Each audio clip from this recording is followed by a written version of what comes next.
नमस्कार, मी प्रणिता बोरसे. आपण पाहत आहात TV9 मराठी. बुलेटिनच्या सुरुवातीला महत्त्वाची बातमी. भुजबळांनी रोहित पवारांवर केलेल्या आरोपांवर अजितदादांनी बोलणं टाळलंय. भुजबळांच्या आरोपांविषयी माहीत नाही, भेटून विचारेन असं अजितदादांनी म्हटलंय. तर अंतरवालीतील दगडफेकीत रोहित पवार आणि राजेश टोपेंचा हात असल्याचा गंभीर आरोप मंत्री छगन भुजबळ यांनी केला होता. यावेळेला सुरुवात झाली, दगडफेक झाली अंतरवाली सराटीमध्ये. त्याच्यानंतर तो लाठीमार झाला.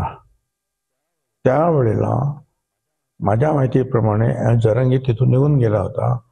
रात्री 2 वाजता राष्ट्रवादीचे 2 आमदार, एक स्थानिक आमदार आणि एक रोहित पवार यांची नावं पुढे आली आणि काय ना टोपे, राजेश टोपे, ह्या दोघांनी त्याला परत आणून तिथे बसवला आणि पवार साहेबांना तिकडे नेलं. पवार साहेब गेले म्हणून उद्धव ठाकरे गेले. आणि खरी माहिती जी आहे त्या दोघांना पण जे गेले तिथे नेते, त्यांना कल्पना नव्हती, पवार साहेबांना पण आणि उद्धवजींना सुद्धा. आता भुजबळांनी दावा केलाय की मनोज जरांगे पाटलांना दुसऱ्या दिवशी आज संपूर्ण लाठीचार्ज झाल्यानंतर दुसऱ्या दिवशी उपोषणाला बसवलं ते राजेश टोपे आणि रोहित पवार यांनी.